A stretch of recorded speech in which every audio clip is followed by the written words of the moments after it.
السلام علیکم ورحمۃ اللہ وبرکاتہ۔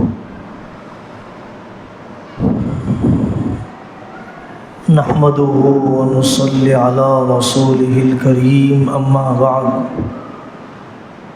اعوذ باللہ من الشیطان الرجیم، بسم اللہ الرحمن الرحیم۔ لقد من اللہ علی المؤمنین اذ بعث فیہم رسولا منہم یتلو علیہم آیاتہ ویزکیہم ویعلمہم الکتاب والحکمہ، صدق اللہ العظیم۔ وقال عمر بن الخطاب رضی اللہ عنہ: نحن قوم اعزنا اللہ بالاسلام فمہما نطلب العزت بغیر ما اعزنا اللہ به اذلنا اللہ۔ میرے قابل احترام بزرگوں، اسلام نے حضرت محمد الرسول اللہ صلی اللہ علیہ وسلم نے آخری وحی اور شریعت نے پوری انسانیت پر احسان کیا ہے۔ ہم ایک ذہنی غلامی کے دور میں ہیں، نفسیاتی مرعوبیت کے زمانے میں ہے۔ اس لیے مسلمان یہ سوچ بھی نہیں پاتا ہے کہ مسلمانوں کے قیادت کے چھوڑنے سے کیا نقصان ہوا، مسلمانوں کے دعوت کے چھوڑنے سے دنیا کا کیا نقصان ہوا، مسلمانوں کے صنعتی، مشینی اور سائنسی ترقیات کے چھوڑ دینے سے خود مسلمان کا کیا نقصان ہوا اور انسانیت کا کیا نقصان ہوا۔ حضرت عیسیٰ علیہ السلام کی پیدائش سے پہلے 8ویں صدی 5ویں صدی عیسوی قبل مسیح روما کی عظیم سلطنت تھی۔ گریک اور ایتھنز کے علوم، فلسفہ اسی زمانے میں پیدا ہوا، ابل گیا۔ پھر اس کے بعد 476 عیسوی میں قرون وسطیٰ کہا جاتا ہے، روما کا زوال ہوا، یورپ کی حیات ثانیہ، زندگی دوسری مرتبہ پیدا ہوئی۔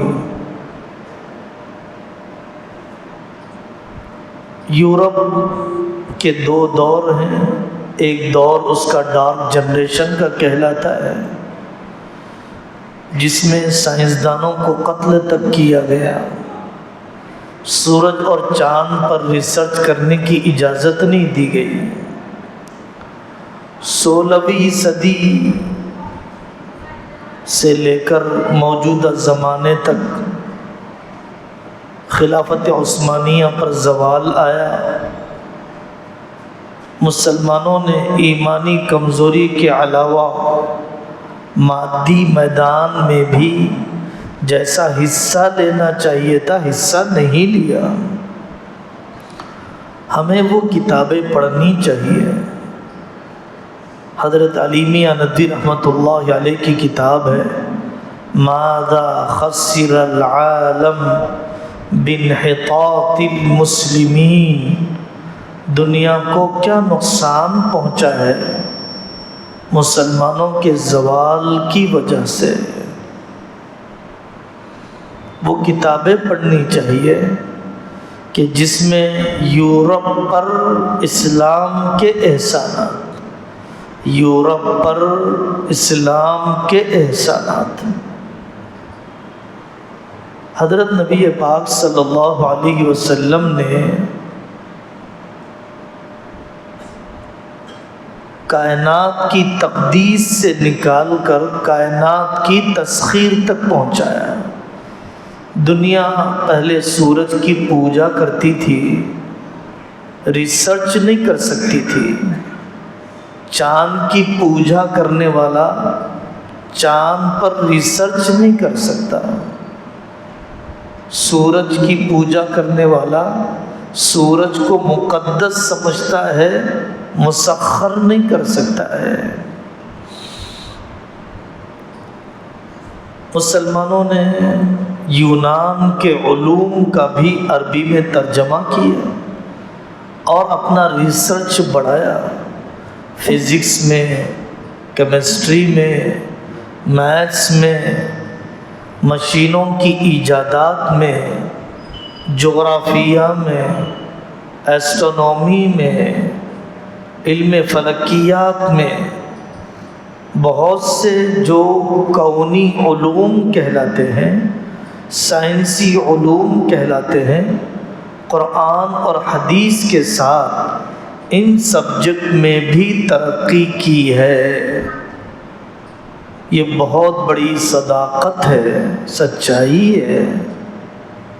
انگریزوں نے اس موضوع پر کتابیں لکھی، دیانتدار انگریزوں نے، انصاف پسند مصنفوں نے، کہ یورپ کی ساری تحقیق کی بنیاد، سارے ریسرچ کی بنیاد اندلس اور اسپین اور مسلمان علماء، مفکرین، سائنسدان، جغرافیہ دان، ماہرین فلکیات، ماہرین نجوم، ماہرین موسیقی، ماہرین ریاضات کے طفیل میں ہی یورپ کی ترقی ہوئی ہے۔ بتایا جا سکتا ہے کہ کس اگر کولمبس نے امریکہ کو دریافت کیا، کسی نے ہندوستان کو دریافت کیا، تو کس کمباس کے ذریعے سے دریافت کیا، کس کے نقشے کے ذریعے سے دریافت کیا۔ اس زمانے میں ہارون رشید کے دور میں ادریسی جغرافیے کا ماہر کہتا ہے کہ دنیا گول ہے، اور وہ نقشہ بنا کر دیتا ہے۔ نقشہ آج تک موجود ہے مختلف میوزیم میں، جس میں وہ سمندر، پہاڑ، مختلف بر اعظم کی وضاحت کرتا ہے ادریسی۔ اس کے بعد کا دور آیا جس میں ہم نے ایمانی کمزوری بھی اور عملی کوشش بھی چھوڑ دی۔ آج مغرب کا غلبہ، مغربی سائنس کا غلبہ، لیکن چونکہ یہ خدا بیزار اور انسانیت دشمن ہے، مغرب کی ترقی، ویسٹرن ڈیولپمنٹ جتنا بھی ہے، خدا بیزار اور انسان دشمن ہے۔ اس نے اپنی سائنسی ترقی کو اللہ سے نہیں جوڑا اور اپنی سائنسی ترقی کو انسانی اخلاق اور اقدار سے نہیں جوڑا۔ مغرب دم توڑ رہا ہے، یورپ کی چولیں ہل چکی ہیں، ویسٹرن کلچر کا، اس کی ساری تھیوریوں کا کوئی مستقبل نہیں ہے۔ شراب گٹھیوں میں پڑی ہوئی ہے، کماتا ہے تو شراب پر جھونکتا ہے، عورت کا کوئی مقام نہیں ہے سوائے جسم فروشی اور حسن کے نمائش کے۔ معاشیات میں کوئی طاقت نہیں ہے سوائے چند بنیوں کے جیب بھرنے کی۔ آمدنی کا واقعتاً کوئی ذریعہ نہیں ہے یورپ کے پاس سوائے جنگ کروا کر اپنا ہتھیار بیچنے کے، ملکوں کو لڑا کر اپنے ہتھیار بیچنے کا ہی بہت بڑا سورس آف انکم ہے یورپ کے پاس۔ ہم پڑھتے نہیں ہیں کہ برطانیہ، فرانس، اسپین، اٹلی، جرمنی، ان ممالک میں اصل رہنے والے وہاں کے کالے تھے، وہاں کی خاص قومیں تھیں جن پر انتہائی ظلم کیا گیا، جیسے اس ملک میں شودروں پر، دراوڑ پر، سیاہ فام پر آرین نے، برہمن نے ظلم کیا، یہاں تک کہ آرین اور برہمن اصل شہری سمجھے جانے لگے، اور دراوڑ قوم، چھوٹی قومیں، یہاں کی باشندے تصور ہی نہیں کیے جاتے۔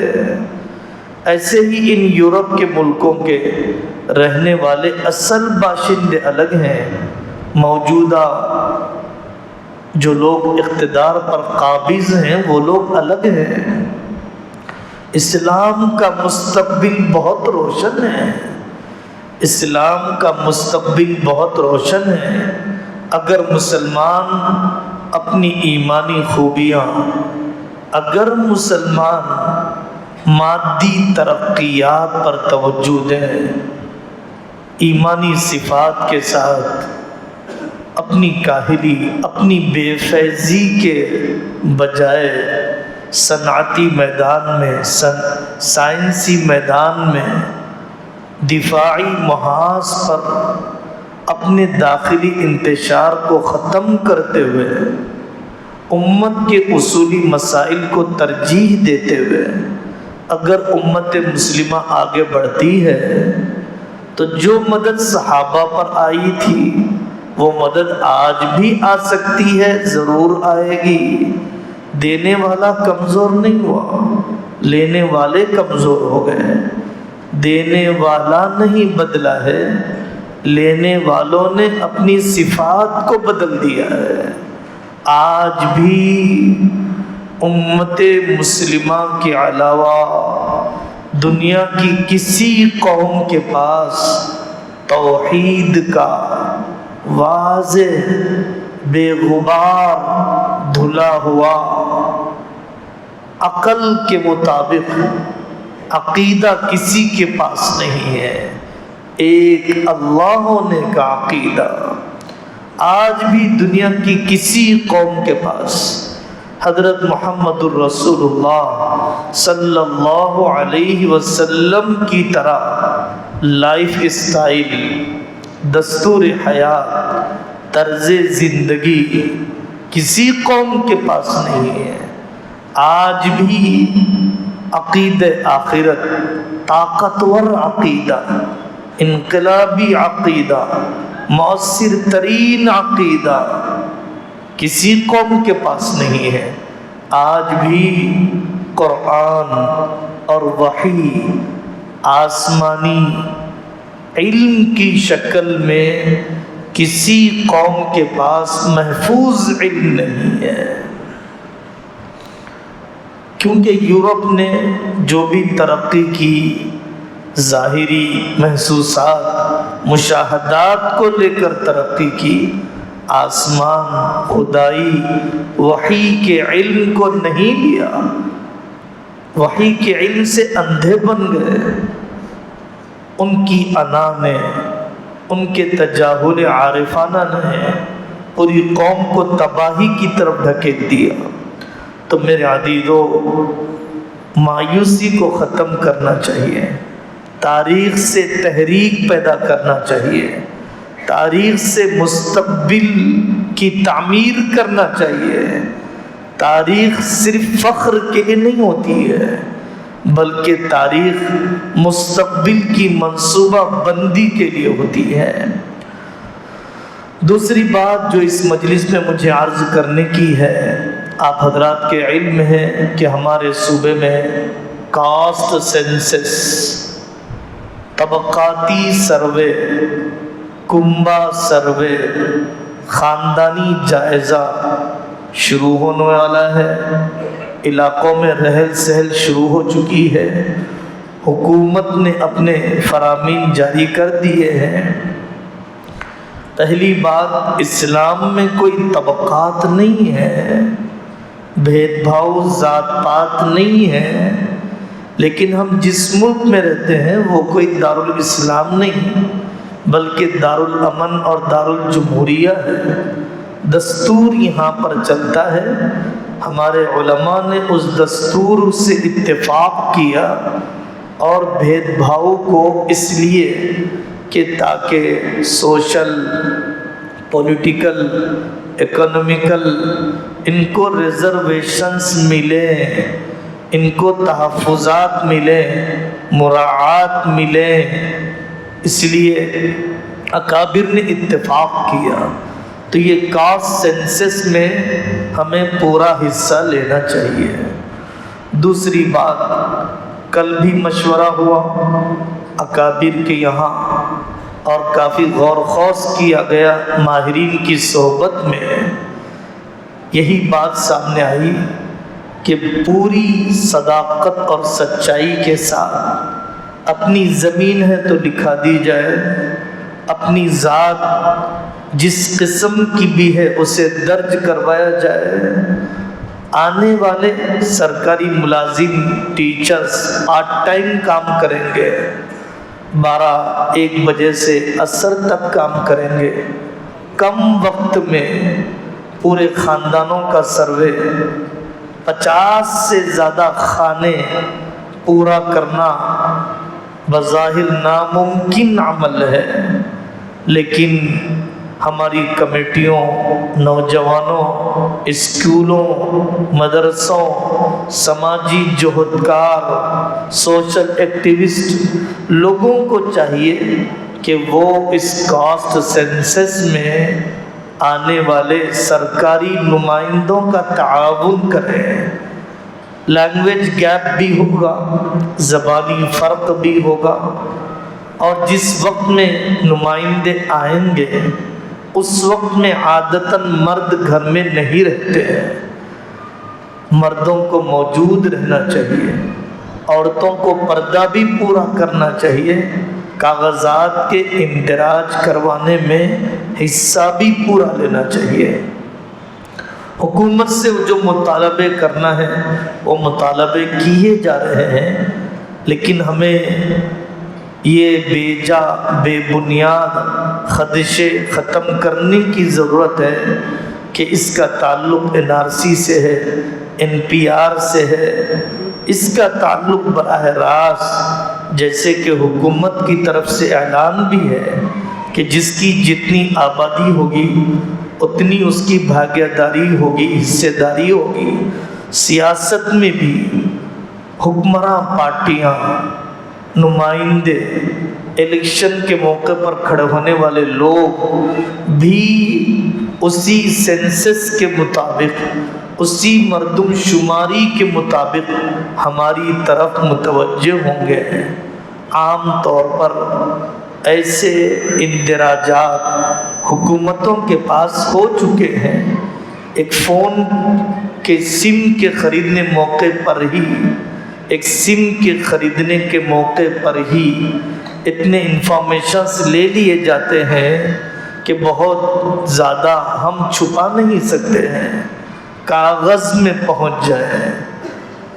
کالج کے طلباء کو متوجہ ہونا چاہیے، واقعتاً اس میں بیواؤں کا حصہ نہیں ہے، یتیموں کا تذکرہ نہیں ہے، واقعتاً اکنالجمنٹ کے طور پر ہمیں یادگار کے طور پر لکھے گئے کاغذ کا نمونہ رکھنا چاہیے۔